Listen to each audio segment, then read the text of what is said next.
Ao Rei eterno, o Deus único, imortal, invisível, sejam honra e glória para todos sempre. Amém. Novamente nos encontramos e somos agradecidos a Deus por Ele nos conceder este dia.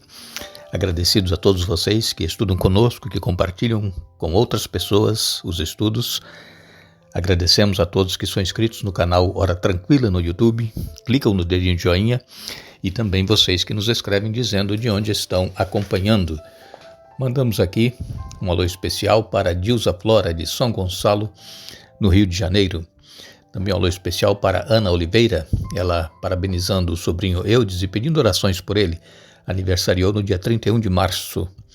Elza Fagundes é de Janauari, Iranduba, Manaus, pedindo também oração por ela e família.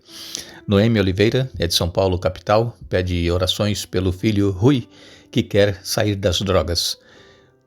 Um alô especial para o Clenivaldo, Regiane, Rejane, Adriana, Bruno, são lá de Lauros de Freitas, na Bahia, também pede orações pela família. Raimundo Henrique Alves é de Embu das Artes, São Paulo, pedindo orações por sua saúde. Elielson Pedro Moreira é de Sobreiro, Laranja da Terra, no Espírito Santo, também Aurora de Sobreiro, e todos os demais que nos escrevem, nós agradecemos e mandaremos sempre um alô para vocês. Iremos orar. Pai nosso que estás nos céus, a Ti nossa gratidão pela vida, por mais este dia que nos concedes e também por tudo que tens feito por nós. Pedimos que estejas presente conosco, iremos estudar a Tua Palavra, que Teu Espírito Santo fale à nossa mente, ao nosso coração, nos ajude a entendermos e colocarmos em prática em nossa vida os Teus ensinamentos. Abençoe o Eudes, que aniversariou dia 31 de março. Também pedimos oração por Elza Fagundes e família, por Noemi Oliveira, que pede especialmente pelo Rui, seu filho, que quer sair das drogas, que Tu dês a vitória. Clenivaldo pede por ele família, que Tu os abençoes. Também Raimundo Henrique Alves, de Embu das Artes, pedindo orações por sua saúde. E todos os demais que nos escrevem pedindo orações, que Tu os abençoes. E enfim, Pai, nos dê as bênçãos conforme a Tua vontade e perdoe os nossos pecados em nome de Jesus. Amém. Estamos dando sequência ao nosso primeiro estudo desta nova série, O Grande Conflito. E ontem nós aqui falamos a respeito do amor de Deus por cada ser humano, que enviou seu Filho amado Jesus para vir a este mundo, para morrer em lugar de nós, seres humanos pecadores, para que pudéssemos novamente ter acesso à vida eterna. E Jesus, como nós já temos comentado aqui, ele foi tentado em todas as coisas, mas ele não pecou, e ele então pôde morrer em lugar nosso, porque a morte que nós estávamos condenados era a morte eterna, a morte a segunda morte, a morte da separação eterna de Deus. E esses que passarem por esta morte eterna, eles não terão mais oportunidades, porque serão destruídos no lago de fogo e enxofre com Satanás e os seus anjos. Mas Jesus, ele que deu a sua vida por cada um de nós, ele está à destra de Deus para interceder por cada um de nós.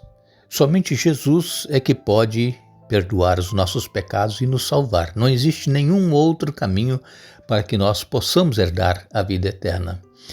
Nós lemos em Hebreus, no capítulo 4 e no verso 15, o apóstolo Paulo diz: nosso sumo sacerdote entende nossas fraquezas, pois enfrentou as mesmas tentações que nós, mas nunca pecou. Então Jesus, ele entende as lutas e os problemas que nós enfrentamos aqui no mundo, porque ele veio, viveu entre nós 33 anos, e ele sabe o que é ser tentado, porque ele passou por todas as tentações e provas, só que Jesus, ele não tinha a tendência para o pecado como nós temos. Por quê? Porque Jesus, ele foi gerado pelo Espírito Santo.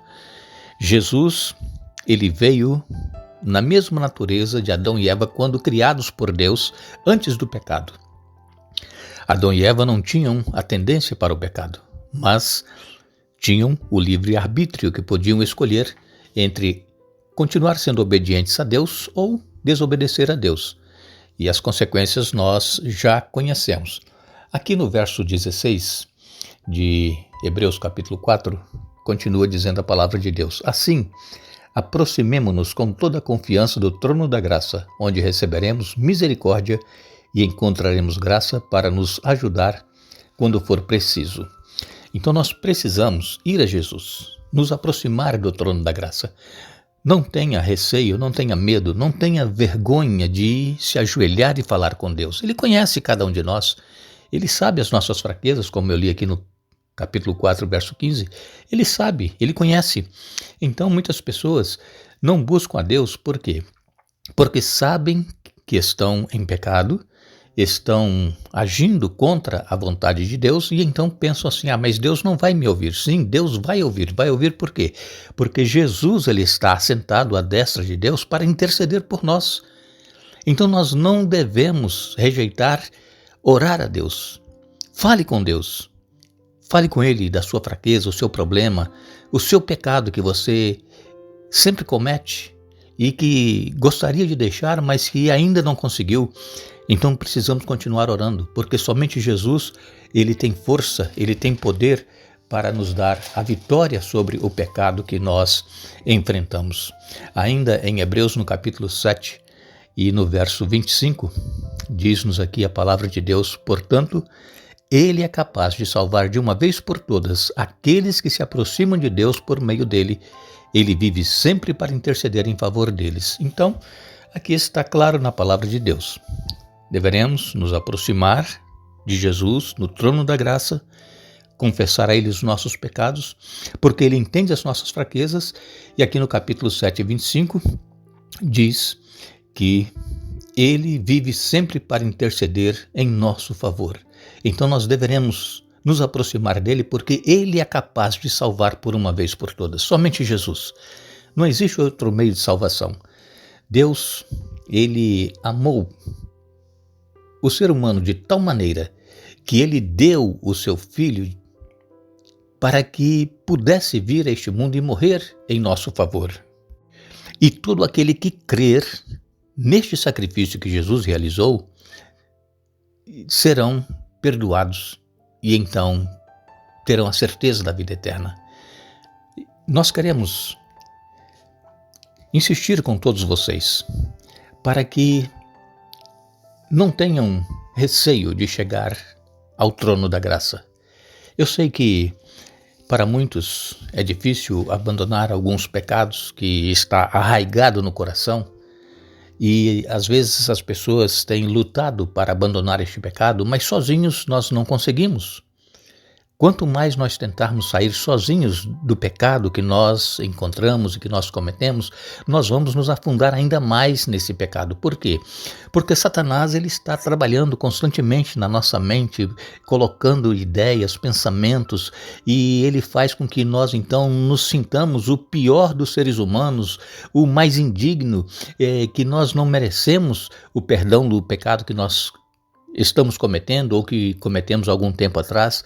Satanás ele faz isso, ele procura nos derrotar, colocar cada vez mais para baixo na nossa situação espiritual. Mas nós temos um que é vencedor.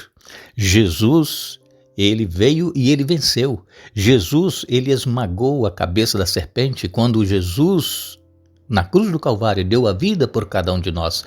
Satanás, ele sabe que pouco tempo está restando para ele, que muito em breve tudo isso vai terminar. E então por isso ele continua trabalhando. E Satanás, ele faz com que nós, cristãos, fiquemos em frente a televisões, assistindo filmes, assistindo séries, ouvindo músicas que nós não deveríamos ouvir. Satanás, ele faz com que nós, ao invés de estarmos colocando em nossa mente a palavra de Deus, os ensinamentos de Jesus, o amor de Deus em nossa mente, nós vamos buscando as coisas do mundo. Por quê? Porque onde nós vamos e tudo que nós vemos, as coisas nos chamam a atenção.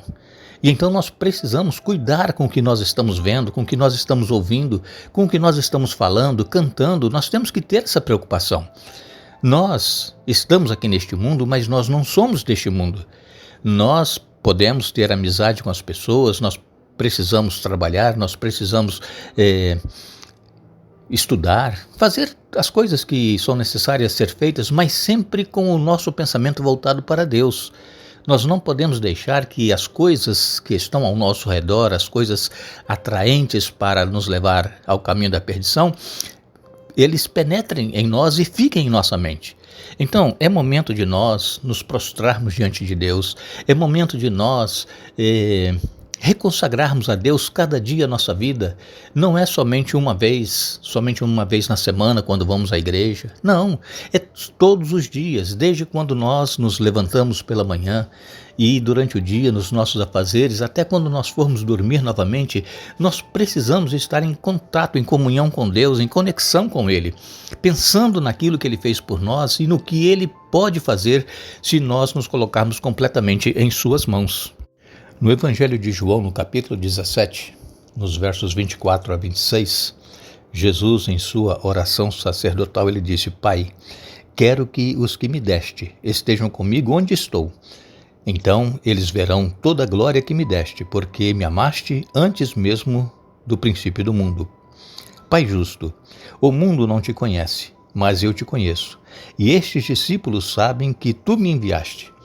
Eu revelei teu nome a eles e continuarei a fazê-lo. Então, teu amor por mim estará neles e eu estarei neles. Aqui Jesus pedindo ao Pai que nós, que um dia conhecemos o Evangelho e aceitamos a Jesus em nossa vida, a oração de Jesus é que nós estejamos com Ele onde Ele está.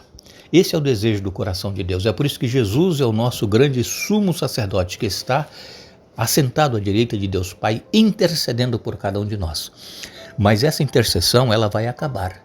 E quando Jesus voltar, ele virá como juiz, ele virá para julgar aqueles que o aceitaram e aqueles que o rejeitaram. Então nós precisamos hoje, enquanto estamos tendo esta oportunidade, tomar uma decisão ao lado de Jesus. Estar com Jesus, custe o que custar. Não importa o que os outros vão falar e que vão pensar de nós, o importante é que nós estejamos conscientes de que estamos em comunhão com Deus, ouvindo a sua palavra e fazendo a sua vontade em nossa vida. Nós estamos envolvidos numa guerra espiritual. Esta guerra, ela só irá terminar quando Jesus voltar. E durante essas próximas semanas nós estaremos aqui, dentro da palavra de Deus, procurando entender tudo isso que está acontecendo no mundo e que Jesus está esperando uma decisão nossa para irmos a Ele cada dia, procurar estar em comunhão com Ele e poder estar assim aguardando o seu retorno. Nós queremos agradecer a todos vocês que estiveram conosco hoje, mais uma vez estudando a Bíblia. Nós retornaremos amanhã, se Deus assim nos permitir. E eu ainda faço uma pergunta a cada um de vocês. Crê você que Jesus é poderoso para te dar a vitória sobre o problema que você está enfrentando em sua vida, especialmente na vida espiritual? Não nos esqueçamos. Crede no Senhor vosso Deus e estareis seguros. 2 Crônicas, capítulo 2, verso 20. Que Deus nos abençoe.